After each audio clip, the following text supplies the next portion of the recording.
Hello, everyone, and welcome to Belly to Breast Fairhaven Facebook page. I'm just going to make sure that we are actually broadcasting because I didn't hear it say we went live. So just give me 1 second and I will tell you all that we are good to go and start our fantastic conversation tonight. We're super excited to be here with you. Yes, we are live. Okay, great. Okay, welcome everyone. This is a fantastic night that we get to spend with you. You're probably wondering who we are, and I'm going to go ahead and introduce myself. And I also have Dr. Joanna Ellington here with me. And we're very excited to be able to bring you this conversation tonight, hosted by Fairhaven, and to make this possible for all of you, because it's such a great topic that we're going to be discussing, all about perineal massage and ways to help prevent tearing and episiotomies and keep yourself as healthy as possible during your entire childbirth experience. So my name is Sherry Creso. For those of you who don't know me, most of you don't know me, but you may be coming over from my Facebook page. And I'm a certified nurse midwife and a board certified lactation consultant. I would like to take a moment to let Joanna say hello and also to introduce herself, and then I'll come back with a little bit of my experience so we can tell you who we are. Yeah, hi. I'm Dr. Joanna Ellington, and I'm a reproductive physiologist. I started my work in developing gels to help women with different reproductive problems about 20 years ago. Initially, I started studying male factor infertility. And as I was working with infertile couples, I kept hearing over and over again how trying to conceive really impacted the sexual relationship in a couple. And so I was looking at different lubricants that couples could use when they were trying to conceive, and found out that there weren't any that were safe for them. So I developed Pre-Seed, which was the first fertility lubricant many years ago. And that took me on a journey of understanding what kind of issues women and couples face in real life, and trying to find solutions for that. So that's kind of my background into how I got involved in developing gels to help women. For my interest, when I was pregnant, I used perineal massage and it helped me get through childbirth, and I felt like it was really important. And as I was looking... Joanna, excuse me for 1 second. I think you need to put the headset in because it's very hard to hear, and I want to make sure everybody gets every last word that you have to offer. Joanna is just a wealth of knowledge. I've been enjoying our conversation so much, talking about all of this. And of course, everybody who knows me know this is my passion, but I don't want to miss a word, and I know they don't either. So we're going to Thanks, Sherry. Sherry, I'm having a little issue here too. You've gone off my screen, which is okay. I can keep going, but oh, okay. You know what you need to do? I think you just need to change the screen mode, maybe. Okay. Did we lose? Okay. We're having some internet issues here. This is what happens with technology. Now I lost Joanna. Okay, there you are. Okay. Am I back? No, just one. I'm going to bring my IT assistant over. Okay. You can. Okay. The audience can see and hear both of us. Great. That's fabulous. So that's fine, and I can see you as long as you're okay with just hearing my voice. Yeah, that's fine. You look fine. The audience can see both of us side by side. I can see that on our. Now I see your husband, and so does everybody else. Yay! Okay, you're back. That's okay. We're perfect. I'm running in as well too. This is what happens. Okay, so everybody can see both of us, and okay. I think that your sound is better now. Can we get some hearts? And first of all, okay, so technology is not an easy thing, especially when we're trying to discuss all these amazing topics as well. So you guys are going to bear with us as we get through this tonight so that we can get you the information. But can you see and hear us okay? Joanna's going to talk for a moment, and let's see if we can. Okay. Yeah. So what I found was when I was learning about perineal massage, I actually have provoked vestibulodynia, which is a long medical word for being very sensitive in my lady parts. And so when I was doing perineal massage, I had a lot of irritation from it. I knew it was something that would help me, but it caused a lot of inflammation and irritation. So I knew that I wanted to develop a product that was more gentle for women to help them be successful. Yeah. So that's only about 1 out of every 4 women will come through childbirth with an intact perineum, meaning they have no tears or trauma to their birth canal. Yeah. Well, so, let me back up for 1 second. For a lot of people, and just so that everybody understands why I'm even having this conversation with you, like who the heck am I and why am I doing this? Joanna just explained the experience, and it's such a amazing experience that you have bringing this. And what I have is the other side of it, of actually doing deliveries and working with moms and babies for over 25 years. I was a labor and delivery nurse, and so I worked with moms during their labor and their birth, and I was a certified nurse midwife, and I delivered over 600 babies while I was in practice. And so much of the conversation that we've been having over the past few weeks and then tonight, I will help to bring some of that practical experience of actually being there for the birth or working with moms during the pregnancy. And many of the people who work with me now or follow me on Facebook are here in the audience. I'm seeing all their smiley faces, and I can just picture their faces behind their names. So I'm really happy that they're joining us. Some of them who are actually expecting right now, and I know because I'm listening. So these are perfect conversations. And, with all the years in practice, it was always a conversation that came up, which is that, there's a fear that exists in all moms, all women, when they know they're going to give birth.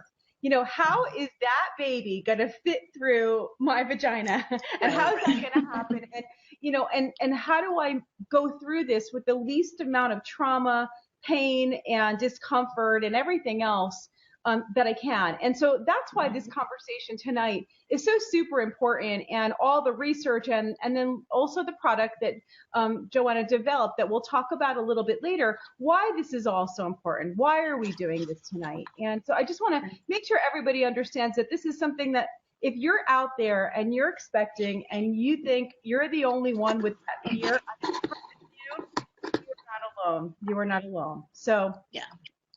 It's actually fear of trauma to the birth canal is one of the main reasons that women ask for an elective cesarean section. So I think helping understand what you can do to keep things intact and healthy, and minimize the trauma without having to go to a cesarean is awesome.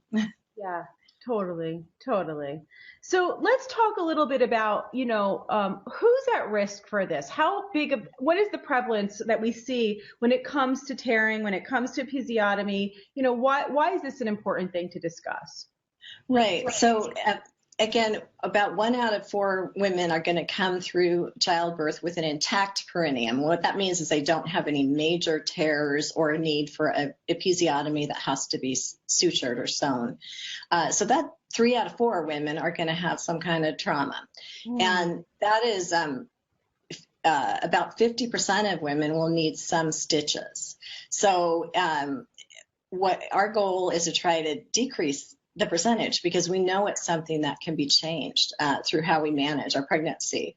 And the risk of tearing or severe damage is about 5 times more for first-time moms. So being a first-time mom, because you have to stretch all that tissue, is, of course, one of the main reasons.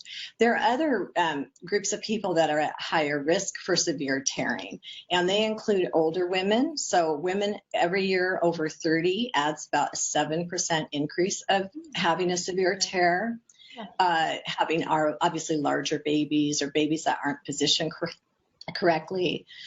There's studies that have shown that women that are of Asian or Hispanic descent tend to have a little bit more prevalence to tear significantly. One statistic I thought was really interesting was that women who didn't have sexual activity in their 3rd trimester had a 20% more chance of tearing. Oh. So, yeah, your husband might be interested in that. You can view it as therapeutic massage. All the dads perked up in the audience right now. They're like, oh, what are you watching? Exactly. Use of an epidural having instruments that are used to help with the delivery, those all increase tearing. And then moms that have scarring in that area, in the birth canal area, from a previous surgery or from previous delivery, either that bad tear or an episiotomy. Those are groups that are going to be especially torn to having high tearing. One of the things that I thought would be really helpful is if we looked at some of the anatomy that's involved in the perineum to understand what it is, because it's not something we normally talk about. I want to show my model first, Sherry. Have my fancy model here. I'm going to actually change the screen for a moment so that they can see you a little bit better. Okay. Okay, so go ahead. All right, so this is my model of the pelvis. Here's your spinal column, and here's your hip bones. And what you can see, and this would be where your bottom is, down here. If I turn this, you're going to see that there's only muscles that hold everything. Here's your abdominal cavity, is up, all your guts and your bladder and your uterus, your pregnant uterus are all up in here, okay? And there's no bones down here that hold all that inside of us, only muscles. These red are the muscles, the white, of course, are bones. So we're different, most animals walk around like this. And so their birth canal just has to open to let the baby out. But our birth canal, 99.999% of the time, is keeping everything just from muscles up inside here. Yeah. And when we have, when we go through childbirth, here's the vulva right here and the vagina going inside. This actually has to stretch to increase its opening by almost 200%. And it has to, and it stretches mostly in this direction to the side and down. So up here is your clitoris, and this is the back, your taint back here. And this has to stretch so much to let the baby through. So what we're talking about in perineal massage is stretching this area to allow it to be more supple and elastic so that it can let the baby through during childbirth. And I've got a couple videos. Anatomy may seem confusing or hard to understand, but I think many women, and I would say a lot of doctors and care providers, don't really understand the muscles down there that hold everything together for us. So I just wanted to show a couple quick videos so you'd understand what muscles it is, or what muscles you are exercising when you do the perineal massage. Okay, I'm going to go ahead and start some of the videos, and we're going to start with the first one. Okay. So, right? Yeah. Mm-hmm. Okay, just give me a second. Sure. So this is the levator ani, which is a very strong muscle, and it's the primary muscle that holds everything in. It's the muscles on either side. So you've got this midline raphe, this ligamentous midline, where the two halves of the levator ani muscle attach. So, and you've got the coccygeus muscle, which is this muscle here. So I've just isolated the pelvic diaphragm muscles, and you can see the shape of them Hold here. Hold the space bar down. I think you can speak over it. Does that work? Is that working? Can I talk over it? Muscles on either side. So you've got this midline raphe, this ligamentous midline. So what we've got here, the levator ani muscle. This is the muscle inside your pelvis, and it's your main. It's the levator ani. It lifts your anus and everything up.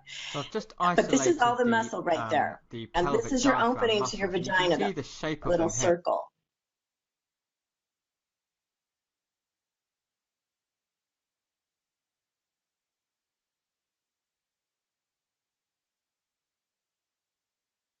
Muted. Okay. Why is Dr. Joanna muted? Unmute all. Okay. I'm here. There you go. There? Okay, good. You're good. Yep. Okay, go ahead. All right. Well, I just wanted to reiterate that, for our ancestors as women, we would have spent a lot of time squatting, squatting to cook, squatting to do childcare, squatting to go to the bathroom. And all those things help stretch that muscle out on a day-to-day basis. And we don't have that activity because we sit in chairs, we sit in our cars. So that muscle, it just stays tight all the time. So I think we've got a couple more. There's actually 3 layers of muscles that we're going to be stretching when we do perineal massage. So there's 3 different layers that are happening. I just want to show the rest of them quickly too. Okay, good. I'm going to start the second video, and then you just push your space bar down to speak. Yeah, I've tried it. I don't know. See if it works for you. I think it's called the perineal membrane. So you can see this. So this is on the outside, the triangle there. That's the perineal muscles when people talk about the perineal muscles. Which attaches, and I just want you to appreciate the white area. This is the vaginal opening is the big oval. The white area is just connective tissue. So that's really needs to be stretched during perineal massage. just ask a question. Is everybody hearing us okay? Can you hear us? I think you mute every time we turn on the Okay. video, but I think we can hear you throughout, okay? Okay. Let me ask everybody in the audience, when we go, because it's hard for me because I can hear, is Dr. Joanna is muted? Okay. Okay. So tell me right now, can you hear her or can you not hear her? Hi, can you guys hear me? Can you hear me? Yes. Yeah, you can hear me now. Okay. Can you hear when the video is playing? Can you hear her talking over the video? Let's ask. There's a few second delay, so I want to know if they can hear you when the video's on. Sure. What did you say? She can hear, they can hear? They can hear when the video is on. Okay, great. It's working. Yay. Okay, good. I'm going to put on the third video for you, okay? All right. Well, let me just introduce something real quick here. So we've talked about, and again, we won't spend forever on this, but you need to know what you're doing. So we talked about the perineal muscle that wraps around that triangle, that wraps around the vagina and the vulva. And we talked about the levator ani, this big one that keeps everything in. But between these two, and not really shown on this model, is a muscle that only women have. It's a sphincter muscle, and it's actually when you have intercourse and the man first enters, and you feel that little pop. That's a very unique muscle that we're the only ones that have. And interestingly enough, if you try to look up, there's not a lot that's been studied on it. So not surprising, I guess. But that's a third muscle that lays in between those two that keeps everything closed most of the time for us. Gotcha. Great. Okay, here we go. Number 3. The female reproductive system in, and you can see the. Oh, I popped this in because I wanted you to see this is the uterus laying on top of those muscles going through the perineal membrane that we talked about in the levator ani.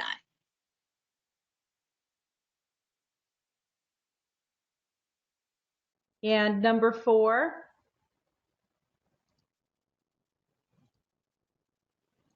Hold on, you were muted again. You got to give it a second. After the video, it goes mute.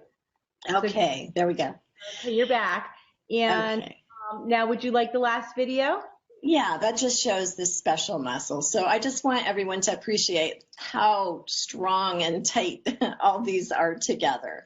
Yeah. And just like massaging any other muscle, if you want to stretch. And then you've got this muscle called the sphincter urethrovaginalis. And as the so this is the sphincter urethrovaginalis, and this is this purple. He's drawing it on here because most anatomy places don't even really talk about this, but this is a third muscle that is there holding everything together.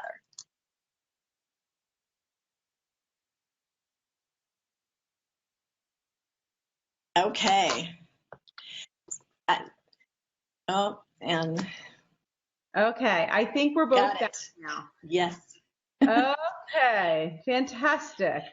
So, all right. Again, that's all for the anatomy lecture, but I just thought it was important because honestly, when I was doing this many years ago, I didn't really understand it. So yeah, it's helpful to know what you're doing. To see how many muscles are really involved in the whole process. You know, it's really Our bodies are just, and that whole area of our body, why this is so important, it does require a lot of stretching. And one of the things, let me just make sure that we're good in the chat room. Can you guys hear us okay? Are we muted right now, or everything fine?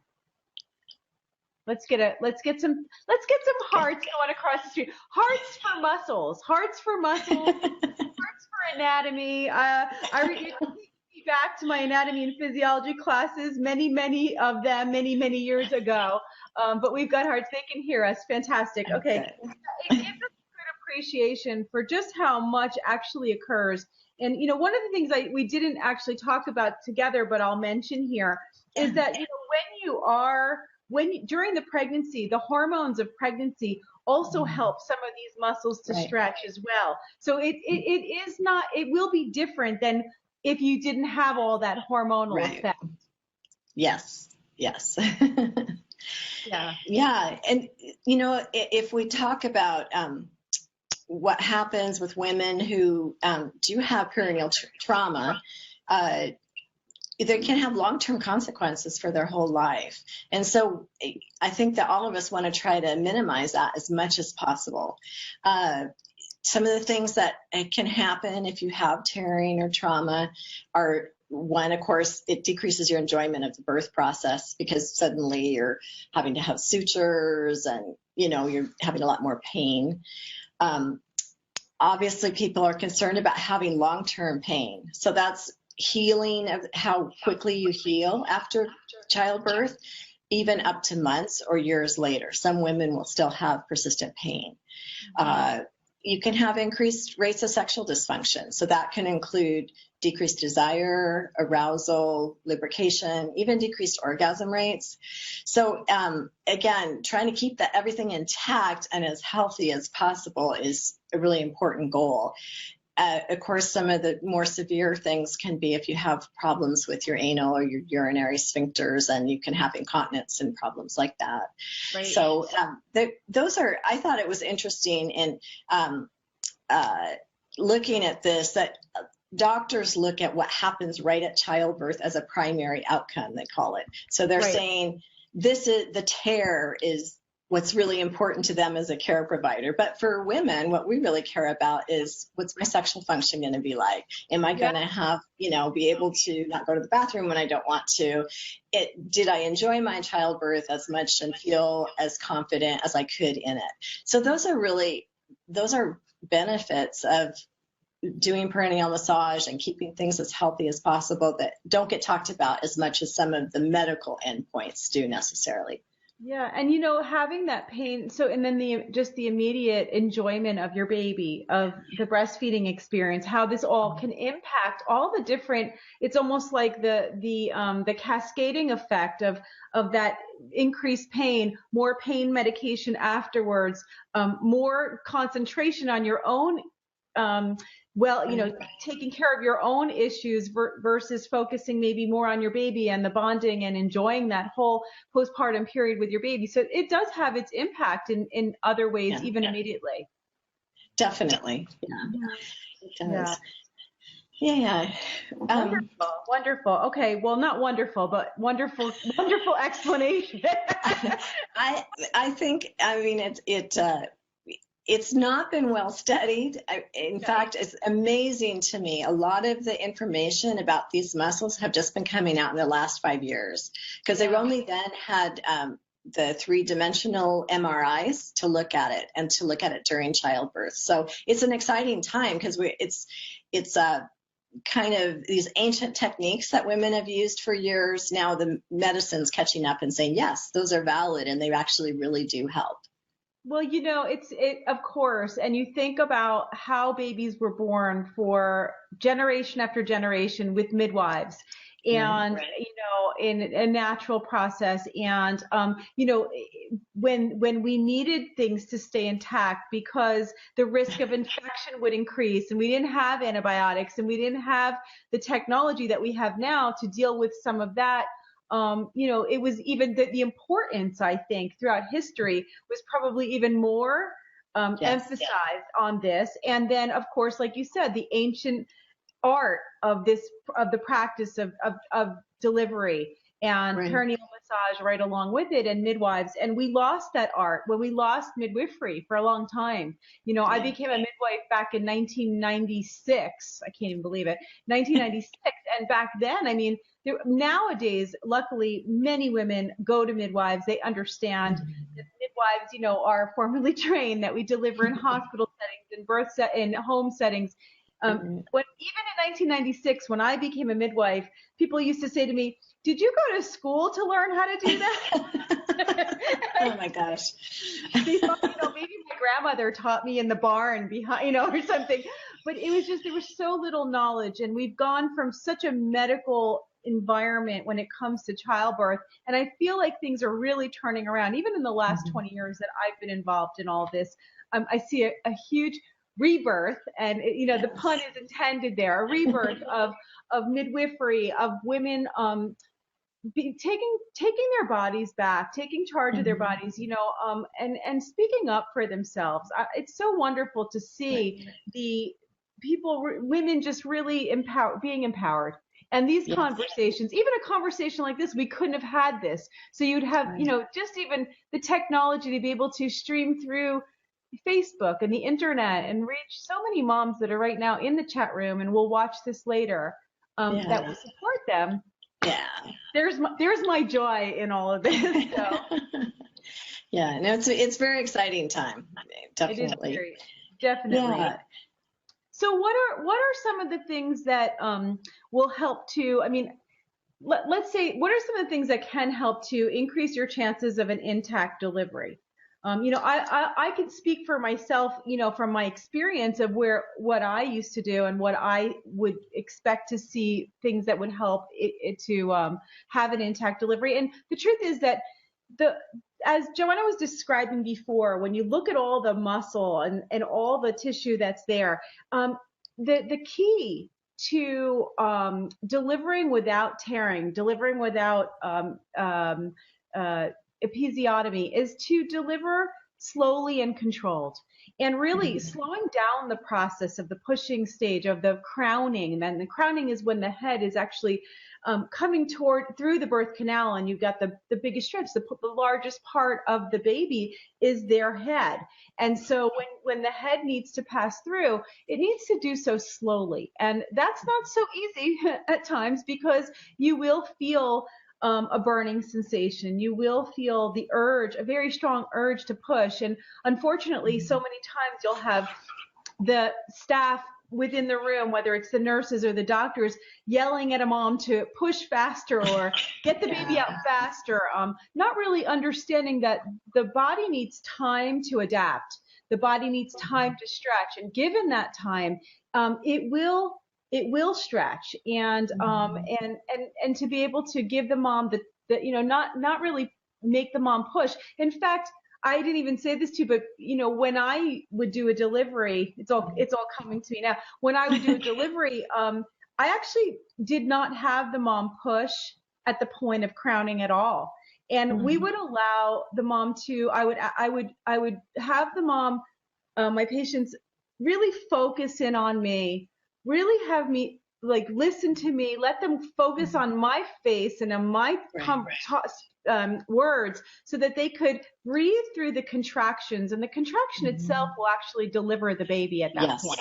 And it's really the best way to have a slow, controlled delivery where you're not pushing. Pushing at that point is really counterproductive to having an intact delivery.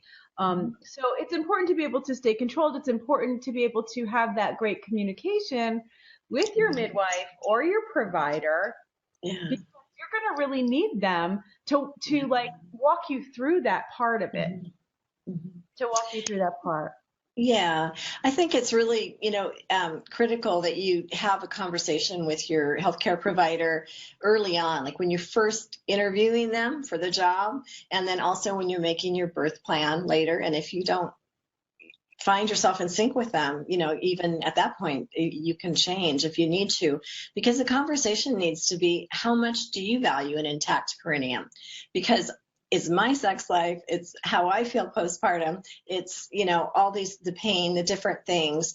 And I think that you want to a doctor or a midwife who you trust in your heart, that if they say we have to do an episiotomy or we have to do an intervention, that you know that, and they're not just doing it because they're in a hurry or you're exceeding their guidelines in the hospital, that type of thing.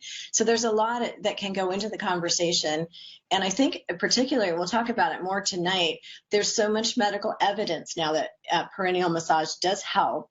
And so you want to make sure that your care provider is aware of this data and buys into it. Although Sherry and I had discussed a little bit before, after tonight, you all are going to know probably a lot more about perineal massage than many care providers do, because there's a lot of good evidence about it, but it's just now kind of trickling down into the medical community.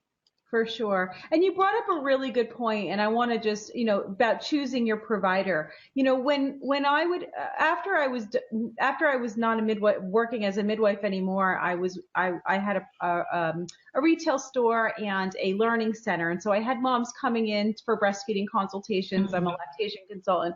And, they would review their birth with me, and they would say, this was happening during labor, and, I just didn't feel right about it. What could I have said to my practitioner at that point? And my answer really is not much. Okay. When it's happening in the moment, it's really not the time to start taking control of the whole situation. You really can't. You can't really decide what's the right thing at that point.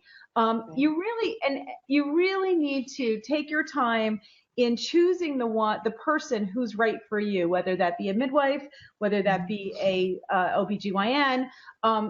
But have these conversations during your pregnancy. You get all those prenatal visits leading up to birth. That's the time to figure out, is this person on the same page with me? Is this person someone that I'm going to relax and surrender into and know that they know what I want, and we have the same philosophies when it comes to my outcomes and what my birth is going to be about. And that way you can relax, because a big part of delivery and birth is not being afraid. Fear has a huge impact on how you'll progress through your labor. Many people don't realize that when you're afraid, okay, and it's hard not to be afraid. You walk into a hospital, okay, the only time probably in your whole life that you'll walk into a hospital for a happy experience, okay, for a good thing, okay. So just inherently when we step into a hospital, it brings up fear and anxiety, and they're asking a bunch of questions, and there's things happening. And so when that happens, it's very important to be at least with somebody who's making you feel calm and you trust, because that fear will produce hormones in your body that can actually stop oxytocin. So adrenaline starts to get released, and oxytocin, it has a counter effect on oxytocin, and you'll hear it all the time. I had all these contractions, I got to the hospital and everything stopped. Right. And so it's super important to be on the same page, have these conversations. And it's when moms would call my office and say, is it too late to transfer? You know what my answer would be? Is the baby out? Yeah. That's when it's too late to transfer into a different practice if you're not happy. If the baby's out, it's too late. Until then, it's not too late. So I need to add that in there, because it happened quite often. Yeah. Well,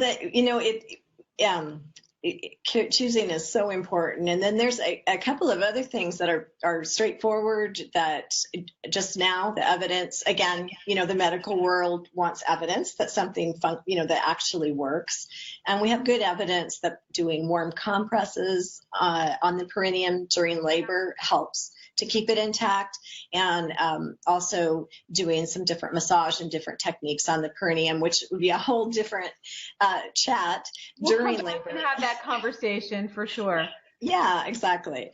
But if we look at what can decrease perineal trauma, and so again, just to reiterate, sorry, I keep fiddling with this. So we're taught, if I need my other part here. Go ahead. So again, we have our vulva is here, and the vagina is right here, and we want to decrease the tearing. Mostly it happens back in this area, sometimes this way, but mostly this way.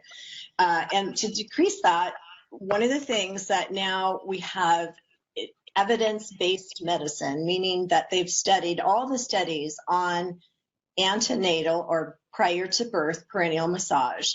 And statisticians have looked at all these studies and said, yes, this actually does help. It actually does decrease the amount of tearing and trauma.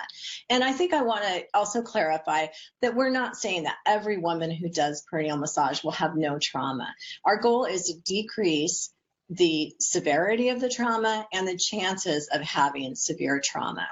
Mm-hmm. And so what we know is that if 10 women do perineal massage, one of them that would have torn won't.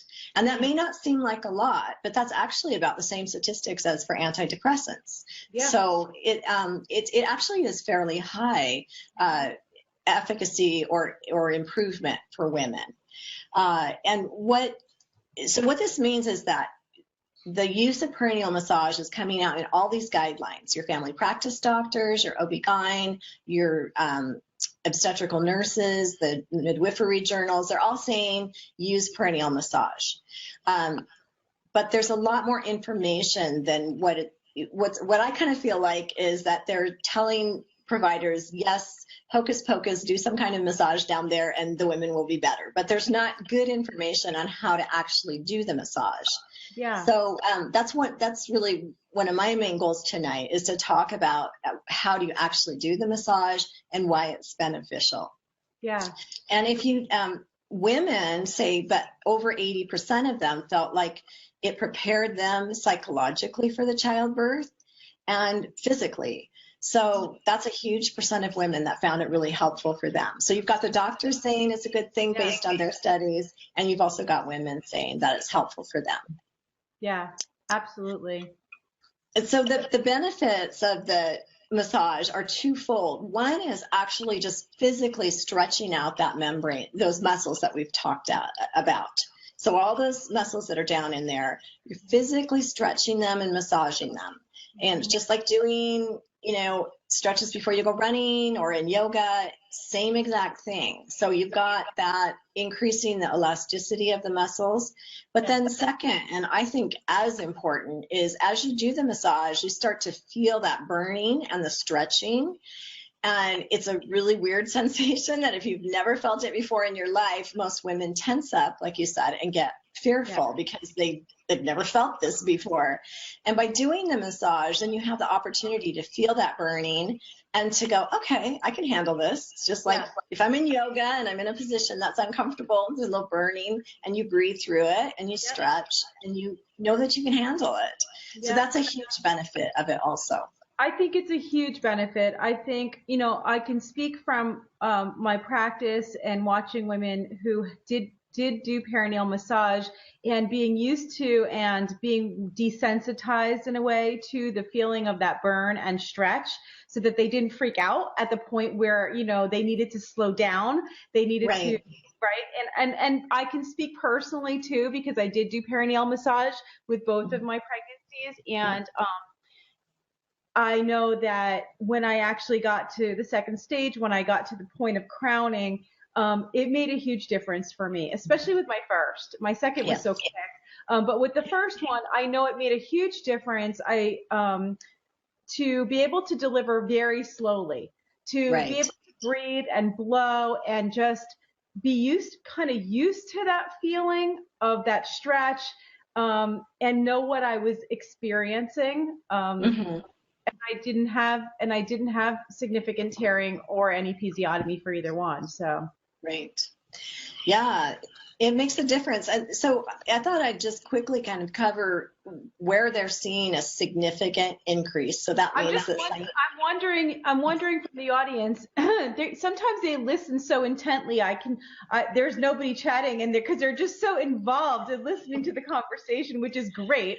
And I want to know, just a quick question to the audience. How many of you have actually done perineal massage or know anything about it? Or is this the first time that you're hearing about it in any way? Because I'd love to just know, where, they're listening, where, if you've done it, if you're doing it, if you have any experiences with it, I'd love for you guys to go ahead and share that with us. I just shared my experience, so let's share yours too. It's good for us to hear. Yeah. Awesome. So they're saying they've never heard of it before we mentioned it. So. Okay. Well, that's actually less than 20% of women know about it. And only 11% of American women know how to do it properly. Right. This is, honestly, that's why I'm here tonight, because it's so important. My emphasis has moved more to sexual medicine and to just help, if something this simple, help women have the chances of a great sex life after childbirth is really important to me.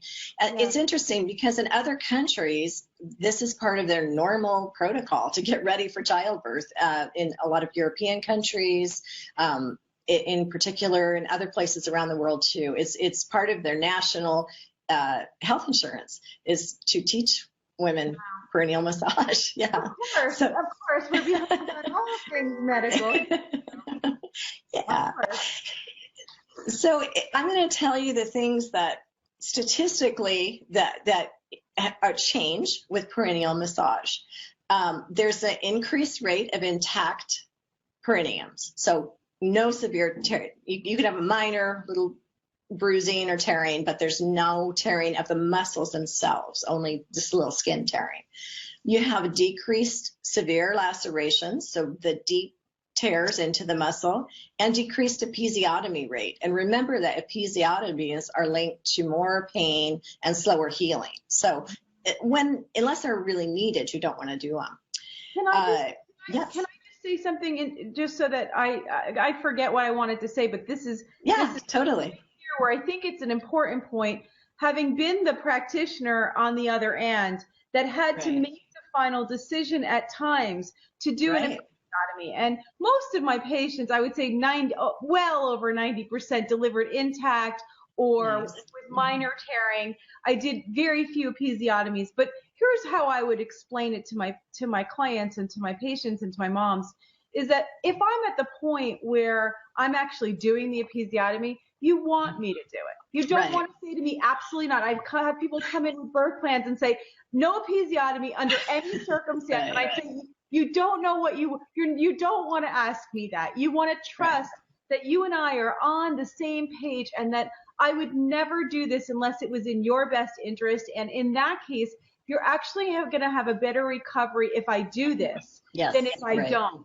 Exactly. And part of that is understanding when to do it, which is at the very last second. I mean, like, really, an episiotomy is done at the very last second as the baby's about to come out. Yes, right. And also understanding that when a baby is crowning and delivering, their heart rate will naturally drop from the compression on the baby's head, okay? To be able to understand and know the difference between the baby's heart rate dropping from head compression versus fetal distress. And I used to see this all the time where a heartbeat would drop and it was just the head compression because the baby's delivering.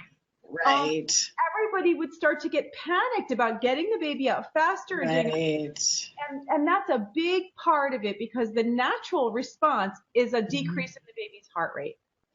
Yeah, slowing down to get ready. I mean, I think it's important, and very exciting to me. ACOG, the OB-GYN medical group, they do not recommend routine episiotomies. They do not recommend instrument deliveries very often. So, I mean, they're really getting on board, and their guidelines are telling them perineal massage is a good thing for your patients to do. So again, they may not know how to tell you to do it, but they know that it's a good thing. So we're going to talk about that. Some of the other things are decreased pain postpartum. And that's true when they've tested women that did the perineal massage at 1 day, at day 3 after having the baby, day 15, they're seeing quicker healing of the perineal region and less pain. And then even 90 days, so 3 months later, they're still seeing a decrease in pain in the women that did the massage. The other thing that's exciting to me, and I think it's as important as these physical things, are the women who did the perineal massage felt more confidence and control of the birthing experience. So again, like you were saying, they know that they can, oh, there's that feeling, there's that burning. Okay, I can do this. I've got my partner here. We've practiced this at home, or I've done it by myself, either way. And they know that that they don't have to just freak out and tense up. They can breathe, and it's okay. They're going to get through it. Yeah, absolutely. Yeah. So if you look at the women that have done the perineal massage, 3 out of 4 would do it again. And 3 out of 4 would recommend it to a pregnant friend. So again, that's very high for any kind of a medical intervention to have such a high number that approve of it. And I'm just saying that because, as we mentioned, a lot of people don't know about it. So it's it is a little bit of a commitment. We're going to talk about how to do it. But it's important to know that people that have done it like it. And about the same, around 2/3 of the women felt that it really helped increase their tolerance for the discomfort during the pregnancy. So again, that's helpful too. Well, that's really good to hear, that it's not just something that helped them, but they actually learned to really enjoy the experience of it while they were going through it. I think anything that helps us to get more in tune with our bodies, to get more, to feel more prepared, you can never, birth is about letting go and about surrendering, and not about controlling, but there are ways to prepare yourself. So in this whole realm of like, I feel so out of control, it's just happening to me. Here's one thing that you can really do with your partner, by yourself, to maximize your best your best outcomes. Exactly. And I think it also, and not that many things, I'll tell you right now, there's not that many things when it comes to pregnancy and birth without some risk, and this is one of them. So it's true. Well, and I think that the fact that women can tell when they're doing the massage themselves that they can feel that it improved suppleness or elasticity, that makes them feel like, hey, this is actually working. Because if you were to go and use these techniques tonight to feel things down there, they're pretty tight, and they should be. But if you do the massage, you're going to start to feel that softening. And I know that was really important for me back a long time ago, 25 years ago, for my first to really go, this is making a difference. I could feel it. So that was exciting to me. Yeah, I noticed over time, as I continued to do it, I was able to go farther and further with the stretch. Right. Exactly. Yeah. And the burning and the discomfort does decrease some too. So that's helpful too. Most women, when they start, and we'll talk about this a little bit more, but they will feel some burning and discomfort. But again, I just think of it as, yoga, athletics, dancing. We've all had burning in our different muscles, and we made us feel good, pumped up. So we kind of need to think of it that way. Well, I think birth, I'm sorry, I don't mean to keep interrupting. No, I think these are important points to for women to understand and to realize is that, it's really the only time in your life that pain and discomfort is actually a very positive thing. And it's hard to wrap our heads around that at times, because pain is a response of our body in every other way telling us there's something wrong. And it's a retraining, it's a reframing of how it feels to feel discomfort, to know that it's actually work. It's your body working. And as the pain, because when you go through labor, as the pain increases, you're actually getting further and further and closer to your baby being born. The birth itself will feel like burning and stretching. There will be pain involved. This is not going to be a pain-free experience. But to be able to relate to it, and I always explained it this way, that there is a major difference between pain and suffering.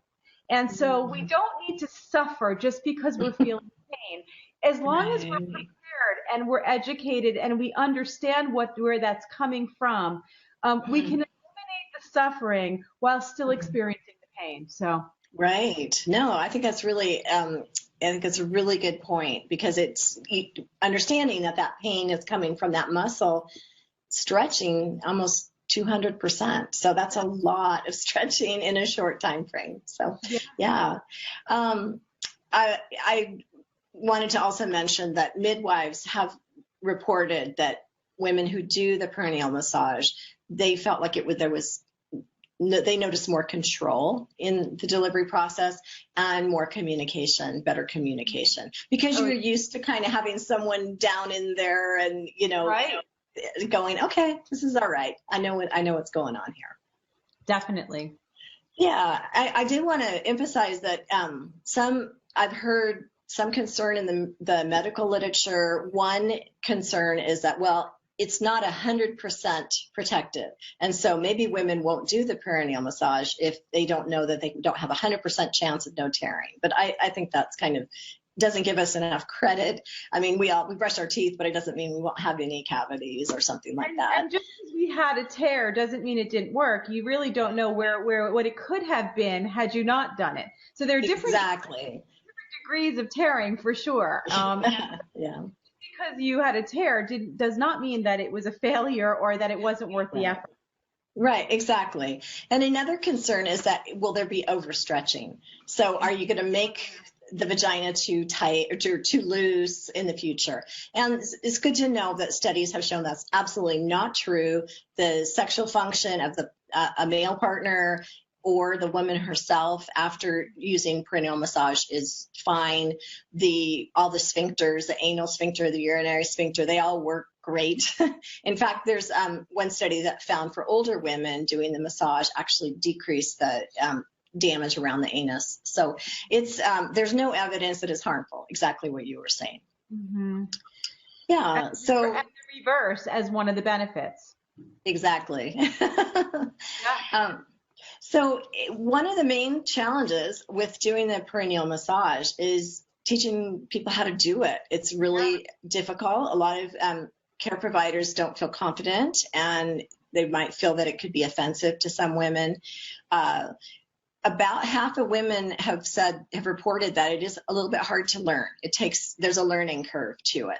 So that's one of my main goals tonight, is to kind of talk through it to get people comfortable. I just wanted to grab my model again to remind you again that you're going to be, what we're talking about doing is putting fingers or thumbs inside, whoops, uh-oh. Get you all back together here. Okay.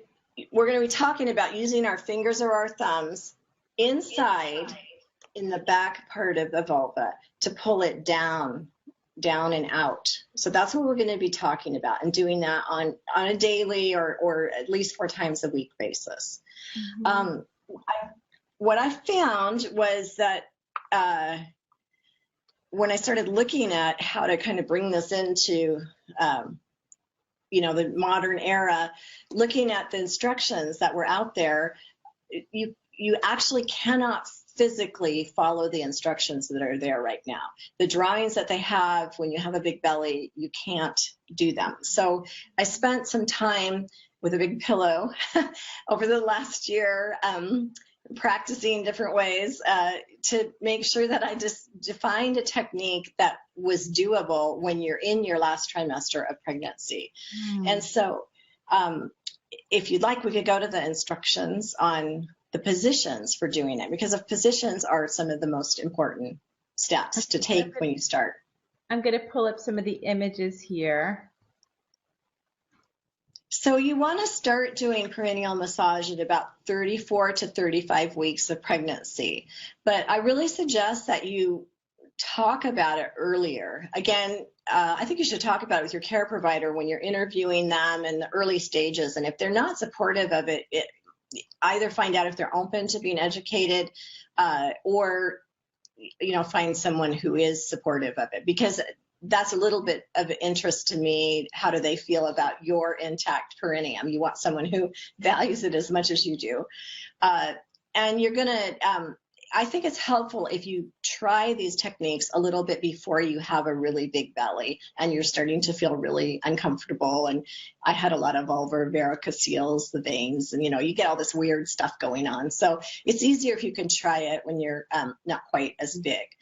But then once you're at 34 to 35 weeks, I also do recommend that you cut your fingernails off, and you can talk to your doctor, there's really good evidence that long fingernails are not maybe as safe for the baby anyway. So, getting more comfortable with a trimmed type of manicure makes it easier. And you're going to want to do this, again, anywhere from 4 times a week to daily. So this gal, I've got a couple images that are different adaptations that I worked with Fairhaven staff to help craft these drawings, and they come from either the British guidelines or just different things that we read and then designing. So this gal is sitting on a little stool, and she's scooched up on this stool so she can reach her vulva, and she's going to be reaching in there with her fingers to do the massage on herself. So that's one position that is good if you're doing it by yourself. And then the next slide. I think when you're really late in your pregnancy, especially if you have a lot of belly distension, doing it reaching behind yourself can be the easiest way to do it. So putting a foot up on the side of the tub or on the toilet or on a bench and reaching around behind yourself.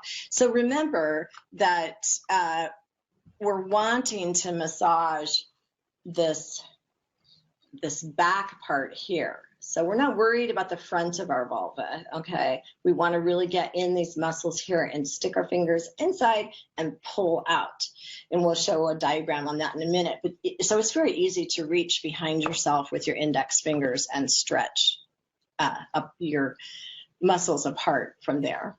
And then the classic position is the next slide, where you're laying in bed propped up and can reach down. And some people, they'll suggest that you do it with your thumbs, which we'll show a diagram on that. You can use either your thumbs, 2 thumbs, or 1 finger, 2 fingers. Usually when you start, 1 finger on each side is good. As Sherry was mentioning, as you progress, you can use 2 fingers. And then, of course, the next slide shows partnered massage, which is definitely one of the easier ways to do it. So your partner sits, you straddle your partner, and they reach starting with 1 finger on each side, then going to 2 fingers after a week or 2, and they stretch. And this position, we'll talk about it more in a minute. The partner involvement can be really enjoyable, actually, for a couple. The woman can read. You guys could talk about baby names, a vacation. It can be like a very relaxing bonding experience. And it can be erotic. And a lot of couples will move into lovemaking. And that's great because we know that sex during the 3rd trimester helps decrease terror rates. So it's no problem if that happens. When you're doing the massage, one other note I did want to make, some women just have difficulty having privacy to do this. And maybe their housing situation or something like that. A place that you can do it that might be more private is in a bathtub. You want to maybe take a nice hot bath, let the water drain out, and then you don't want to do it in water, but you can just lay in the tub and do the massage on yourself if you're doing it by yourself and you need to find some privacy. We're going to talk about what product to use to help the massage. And again, I mentioned you can use your thumb or your fingers. It's really important. Just switch positions if you start to get a hand cramp. That's one of the main reasons that women quit, is that their hands get tired and they get frustrated with doing it. There's no magic position. And that's what I wanted to show in these drawings, is just get up and move around and change position, change fingers, thumbs, no problem there. So those are some different positions that we can start, you can start trying at home. And we can go to actual massage itself, Sherry, if you want those illustrations. So this is using the thumb. Again, it's not my favorite, but it's kind of the classic one that you'll see in like ACOG and different medical guidelines. You want to put either your thumb or your fingers about 1 inch inside you're going to lube up with a lubricant, and we'll talk about what I suggest you use on that.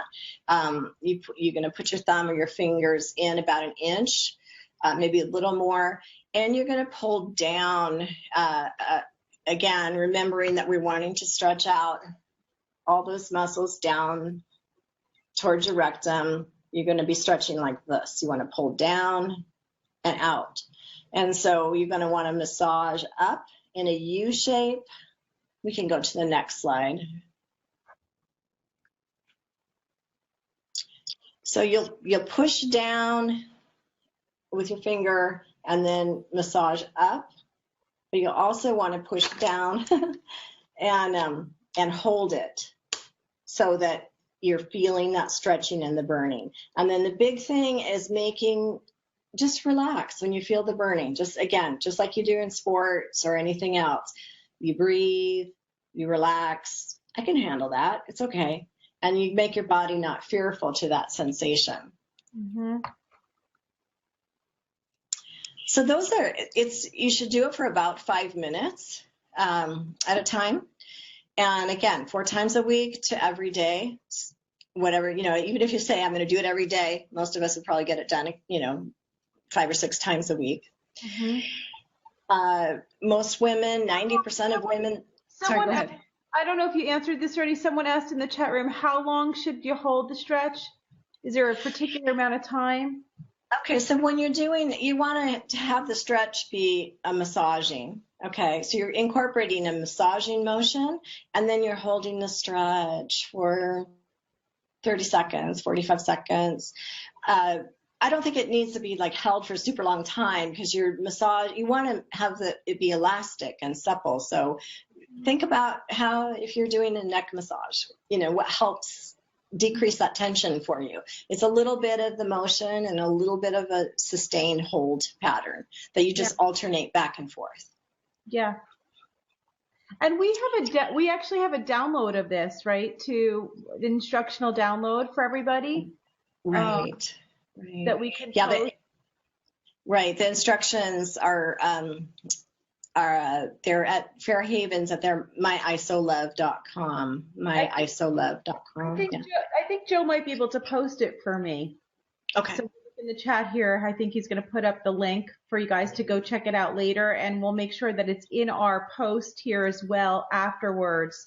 A link to the instructions. Oh, there he is. My husband's very good. Awesome. He's on there. So Joe just pinned it as me, so you'll see it as me. Okay, and that's something you can go to later and click right there on the link. Right. I think the important thing is to remember, if you miss a night or two, that's fine. Again, it's just like exercise. Just jump right back in. Don't stress about it. And I did want to talk about, obviously, perineal massage works great if you're by yourself. It's not a problem, but over half of women do it with their partner. And they felt that it was really important for their motivation and their sticking to the schedule to have a partner involved. And they also, over half of women said it improved their intimacy. So I think it really helped bring Dad into it in particular and make him feel a part of things. And I wanted to reiterate, I have a little note in the instructions. If it does turn to lovemaking, then Dad needs to realize that that perineal massage is not sexy. It's not that fun. And so if he's kind of getting where he wants to go in that direction, then he needs to stop the massage part and take care of her for a little bit to get her kind of caught up. So that's a little real life experience. So there's really not any right or wrong way to do perineal massage. And I think that's another reason that women quit doing it, was they felt like they weren't doing it right. And so as long as you're getting some stretching in there, you're feeling that stretch, change positions, don't stress about it. Talk to your provider if you feel like it's just not working, I'm not feeling like I'm doing something, or I can't get around my belly, or whatever your problem is that's keeping you from pursuing it. Get some help to make it successful for you. You don't need to do it alone, and you don't need to quit because you can't do it. And I would just add one more thing too, is as Joanna was explaining, that you're going to progress with this as you do it. It's going to get easier and easier. It's going to feel not as painful, but you don't want to do it so gently that you're actually not getting to the point of feeling a burn.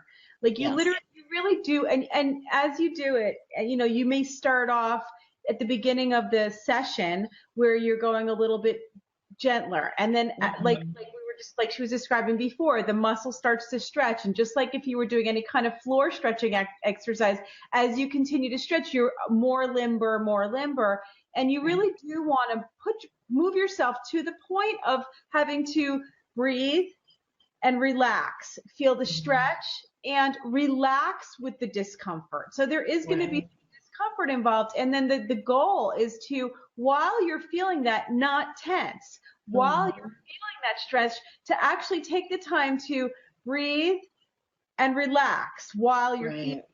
And I think that was a big part for me too, was like, you know, the instinct is to tense up, and you got to remember to relax your body and breathe through it. And that's what's going to help you most when you actually do get to the point that you're experiencing that during birth, where you can relax and not push against it.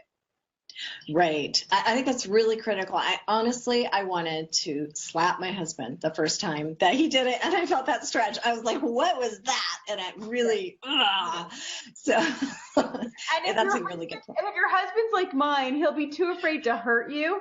So I had to go, do it a little harder. Right. And that is actually, I don't recommend doing it when you're watching TV, because it's hard to focus. And so having, you know, the gal can read and the guy can be focusing, but yeah, it does take, it takes concentration for sure to do it. Yeah, definitely. Yeah. So, that's how you do it. Again, it's simple. You start about 34 to 35 weeks. You do it 5 minutes a day, 4 to 7 times a week. I will say there's some literature out there in the medical communities saying don't do it more than once or twice a week. And Sherry and I are actually just working on a publication for medical journals, because that's actually an incorrect interpretation of the evidence-based studies. So we went as far as to write the authors of the evidence-based studies to say people are misinterpreting your findings. Is more better? And they said absolutely yes, more is better. There's no other muscle do you only massage or stretch once or twice a week. So go ahead and the more frequent that you do it, the less trauma and the less pain that women had, and the more enjoyable they found their childbirth. So it was very highly correlated. You know, it's also a great way to practice your contractions and what you'll do as a plan for your contractions as well. Not only will it prepare you for the feeling of the burn, that ring of fire that they describe at the delivery, but you know, when you're going through a contraction, one of the most important ways to prepare for it is to not panic. So that you're ready for what you're going to feel, to know that they last about 60 seconds. Go ahead and do that stretch for about 60 seconds. Yeah, that's a good idea. Test yourself, practice, and prepare by breathing through them, knowing that, okay, we're getting close. And even having your partner talk you through, like, how long has it been? Okay, we're about 45 seconds in right now, and you're breathing. And that way, when you actually do get to the point of your being in labor and you're having a contraction, you've got a plan. I think that's kind of important when it comes to preparation, is to plan so that you just don't panic when it all hits. Yeah, no, that's very true. That's a really, really good point. I totally agree. Yeah, so I guess one of the big things that I wanted to talk about tonight too is what to use for the perineal massage. You need to have the tissues hydrated. And this is actually like very exciting to me, what's going on in science right now. Just to back up, 20 years ago, we knew that most water-based lubricants killed sperm, but we didn't really know why. And so over the course of all that, I developed Pre-Seed, and we found out that you could design a fertility lubricant that didn't kill sperm. It took about another decade for scientists to understand that the same thing that was killing the sperm actually damages the vaginal cells. That makes total sense to me. I guess I'm surprised it took 10 more years to figure that out, as well as the good bacteria that make the acid inside of our vagina that keep our pH at the right level. So the same things, the high salt concentration in most lubricants, and certain ingredients like glycerin and parabens and different ingredients that can be in these lubricants at certain levels that damage the vaginal cell, and they can damage the bacteria that are in your vagina. So when you start looking, it's a super exciting time, I think, to be a woman, because we're starting to understand the vagina is an ecosystem with the woman's cells and the healthy bacteria. And if you keep those together and happy, then you don't have the infections, the bacterial vaginosis, the other conditions that can lead to all kinds of complications in pregnancy. Yeah. And so what I wanted to do was take what I had learned before and look at making a product that could be used on a regular basis by women that wouldn't upset that vaginal ecosystem. And I thought I'd just go through a little bit of the science of what's going on, why these other products. Can you talk about the different, I see a lot of people in the chat room right now saying they use coconut oil. Mm-hmm. They love coconut oil. And this was all interesting for me to learn as well when we first started discussing it. And I think that it's a really important thing to go through of like, what about the different oils? And right, absolutely. But I can see them all posting it right now. So. Yeah, no, definitely. So I thought when I started to design this perineal massage product, I thought I would use some almond oil or virgin coconut oil in it. And actually what I found in doing the research, oils inside the vagina increase the risk of infection about 8-fold. And one of what we think, there's two things that are going on. One is that oils undergo breakdown after they're made. So when they're manufactured, they develop oxidation products. So the free radicals, the things that we put all our antioxidants on our face for to stop the aging, that happens in the oils. And it happens, you don't know how fast that will happen for any lot of a product. So it can happen based on how it's manufactured, how it's stored, and after it's open, how it's kept. So when you go to the store and you buy almond oil or another type of oil, you don't know how much of these chemicals are in there, but these chemicals actually damage cells and bacteria. Coconut oil does have the advantage of having less oxidation. So it has less of those chemicals. But what it does is, one, it has a very strong antibiotic in it. And so we don't really know how that affects those healthy bacteria in the vagina. And secondly, it's the strongest oil in terms of forming a barrier. So it doesn't allow the water motion that needs to happen in the vagina happen. And I can show a physiology slide that might explain that a little bit. This is kind of looks like a scary slide, but I think you guys can understand it. So on the left side of the diagram are the cells that line the vagina. And over time, these cells become flattened and they become the long rectangles that you're seeing there, second in from the left. And they actually start to break apart and they release mucus, which are the purple squiggles that you see in the middle of the diagram. So you have your healthy vaginal cells on the left, they start to flatten and die, and then they are releasing mucus particles. And that's what lines our vagina and keeps our vagina moist. And over time, that mucus is released then, and it's shed out as a discharge that we all see on our underwear all the time, right? There's lots of other things that are going on inside there, but this release of the mucus, these mucus are originally released as little starch particles that have to absorb water to form. And so one of the concerns when you have oil in there, it's blocking that whole breathing process, and that it interferes with that ability of that mucus to be formed. And part of our cleansing process is that mucus has to be flushed out and washed out. So we have a complete turnover in the lining of the vagina every day. It's constantly being turned over. And Yeah, it's an amazing system actually, because if it wasn't being turned over all the time, the healthy bacteria that make the acid can't grow there. Yes. So that was my concern, seeing the statistics on the increased infection rate with oils, and then learning about how coconut oil functions, and that it's very good at making a barrier and, you know, having an oil like on your skin or something like that, but that's not necessarily helpful to the vaginal physiology. And then almond oil, they actually found in Italy in a study that where women used almond oil during pregnancy, they had an increase in preterm labor. So that those findings convinced me that I think a water-based lubricant that doesn't interfere with the actual physiology was the best option to go.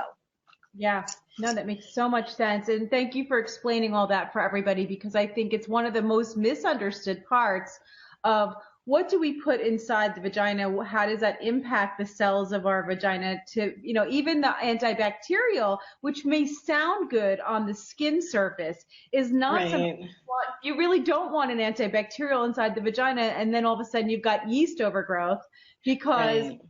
of killing all the healthy bacteria. So Right. And so what's happened is that over the last decade, we have all these scientists that have been working on how are sexually transmitted diseases, you know, how's that happening and what's happening in the vaginal environment. And so they've been looking very intensely at products that can go inside the vagina, different lubricants, douches, all kinds of things, and seeing what happens. And so now we know that, again, glycerin, propylene glycol, a lot of these different products cause vaginal cell damage or damage the bacteria. And a lot of times medical doctors haven't seen these articles because they are in these like HIV journals or sexually transmitted disease journals. And one of the things that's come out is that the high salt formulation in a lot of the lubricants is very damaging to the cells as well. So my goal was to take this new science and to design a product that didn't have any of the ingredients in it that have been found to be harmful or toxic in these studies. Mm-hmm. And also to have the same salt concentration as the vagina. The World Health Organization has said that you need to have a matching products. The products inside the vagina need to match the vaginal fluids, or again, you're going to damage the cells or you're going to damage the bacteria. Mm-hmm. And so that was a critical goal, was to have an isotonic product. That means that the salt is iso or equal to the salts in our body. And so that's, so Baby-It is the product that my husband, who's a pharmacist, and I developed. And it's very light and clean.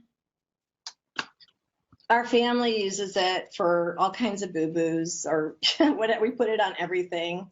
Mm-hmm. My son got in a biking accident and put it on his owies as they healed. So it's a really nice, clean product. It's very slippery. All the products that I've developed, I test them on myself until I feel like they're, very effective. And I have been very sensitive. So if there's something in there that bothers, then we have to go back to the drawing board and try something new. So I'm really excited about this product. Another benefit of it, it's really clean and it's not sticky. If it's drying out when you're doing the massage, just keep a little cup with distilled water next to it. And I've just got a couple drops of water. I'm just going to put it back in here, and it re-lubricates again, so it starts to be slippery again. Mm-hmm. So if you wanted to use the Baby-It, then I would suggest that you start with a teaspoon or two. You want to really lubricate up very well for the massage. And it's so I started partnering with Fairhaven Health in Bellingham to bring this science, the new science that I'm talking about with the vaginal ecosystem, and to design a platform of products that has the isotonic or the balanced salt solution just because it's, again, the science is really outpacing the products that are available for women for safety. Yeah, yeah. It's so wonderful. And, I think, like you said, there's just not there to actually have the science being done, to have you do the research, to have you develop the product on top of it that is the safest and best product that we could be putting into the vagina. Because, you could go, there's so many times where we want to do the right thing. Right. We know some part of it. So we know one piece of it. We may know massage is a good thing to do. We don't know exactly why, we don't know exactly what it's preventing, but we know it's a good thing to do. But then we go and use a product that actually can harm us, where we're actually developing an infection or irritating the vaginal tissue, which is absolutely the last thing you want to do right before delivery or during right. time. So it's great to see that that you're doing the research, that Fairhaven is partnering with you to bring out the right products for mom, and creating this education, doing live streams like this to be able to reach as many moms as possible so that they get that in their hands, and hopefully the midwives and the doctors and the practitioners as well, that will spread the word and teach their patients who didn't get to watch this tonight. So. Yeah, right. Well, one other thing I was just going to say, we with the Alleviate, we tested it in a side by side, because most doctors will say either in the past they've recommended almond oil or KY jelly or another water soluble lubricant, and what we were a little bit surprised to find how irritating some of. I mean, I shouldn't have been surprised because we know it from all these studies that are coming out. But if we go to the last slide,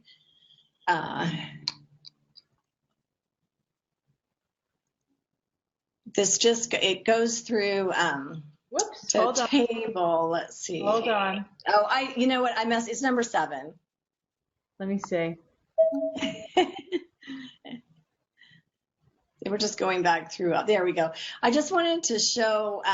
So this is a very fancy medical looking table, but the osmolality, so it lists the product and then the osmolality, which is actually the salt concentration, and the human body is around 250 to 300 in the vagina. So Alleviate has that right salt concentration. You can see that KY jelly, Astroglide, other lubricants have very, very high salt concentration.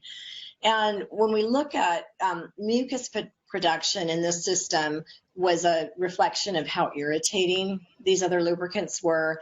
You could see that the Alleviate is mild and the other products had severe irritation potential. So that's just, again, I used KY when I was doing the perineal massage, and it really caused a lot of irritation for me. So yeah, I just wanted to share that. That kind of shows that the salt concentration and that mucus production are really related to the severity of the irritation. So.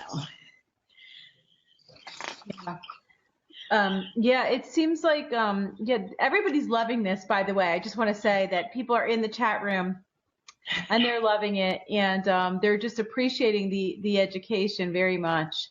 And there was also the product is also good postpartum as well. Could you explain that a little bit too? Yeah, sure. So you can use the product. I've seen a lot of products out there that are suggested for soothing postpartum, but again, they're not isotonic, or they tend. One thing you do. We eat organic. I'm very into natural products, but I have learned from this is a lot of natural products have contamination with heavy metals or endotoxins, which are part of bacteria that cause inflammation. So having products that have very defined ingredients that are tested to have low levels of contamination is important.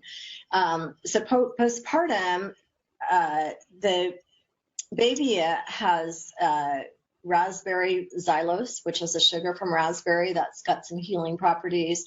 It also it has arabinogalactin in it, which is a very strong antioxidant.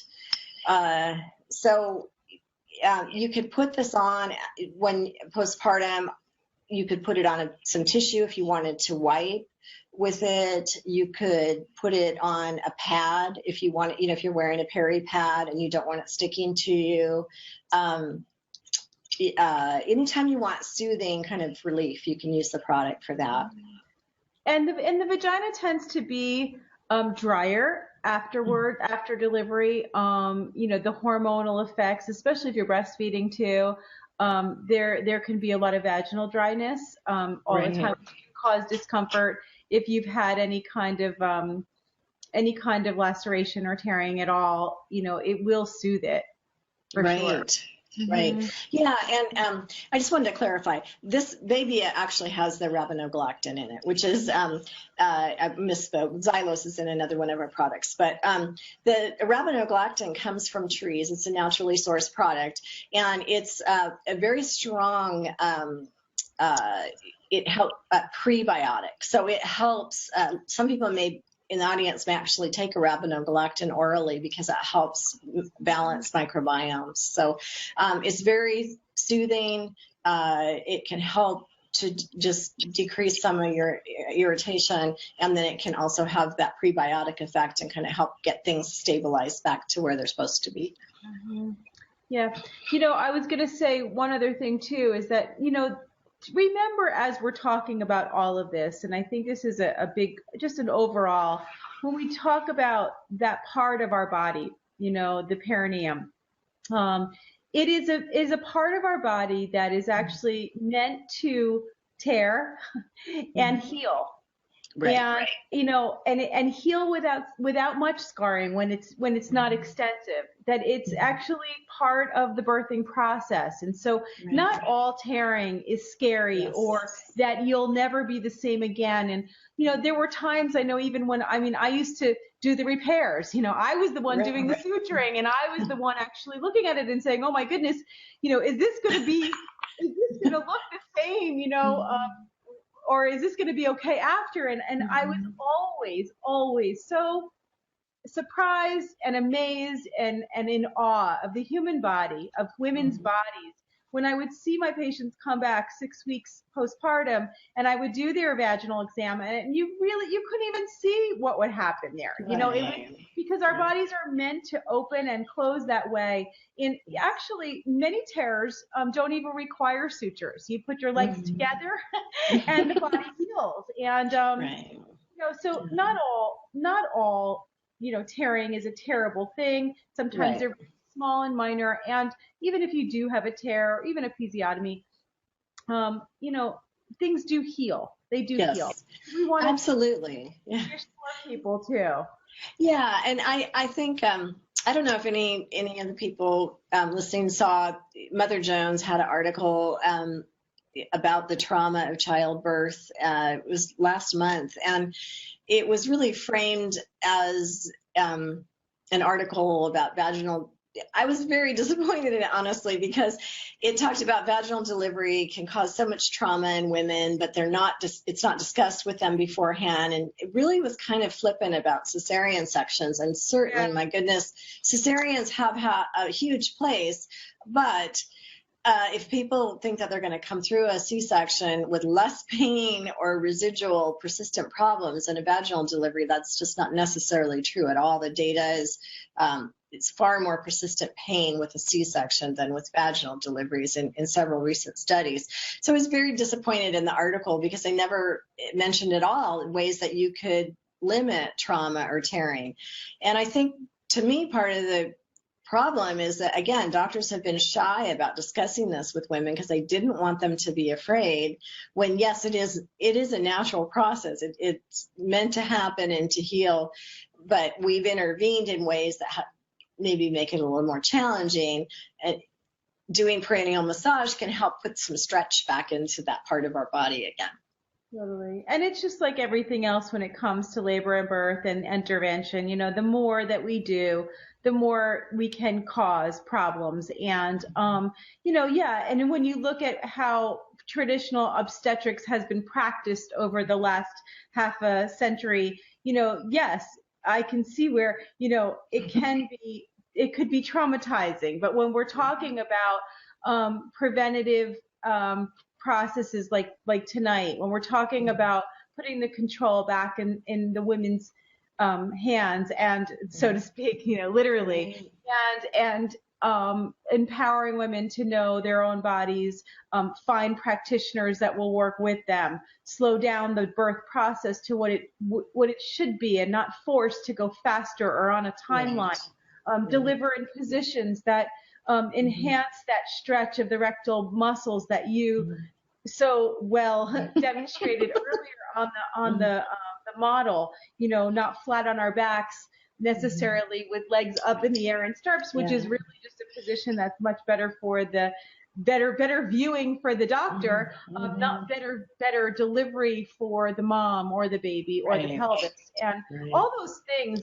When you put all that together, then yes, vaginal birth is not something to be afraid of or avoided, as you were saying. Absolutely. Yeah. And I think when Sherry and I, this article that we're writing it for medical professionals to help them understand some of the misconceptions about perineal massage, but also how to talk to patients about it. That's going to be published in an open access journal. And when we have that published, and Fairhaven and Sherry can let their communities know, because I think you want to take it into your doctor and say, have you seen this? So many times I know with fertility patients that they actually led the way, and that the medical community was kicking and screaming and fighting them the whole way, but the women actually knew more than the providers did a lot of times. And I see this happening again here too. Yeah, definitely. Well, this was such a wonderful conversation. I mean, I can't tell you how much I appreciate being able to have this discussion with you, Joanna, and with everybody out there. And thank you so much to Fairhaven for, facilitating this discussion tonight. There'll be more, I'm sure, where we'll be able to discuss more and leave your questions, post questions for us, so that we can come back in. Joanna can come back into the chat, so can I, to answer some of the questions that you leave afterwards.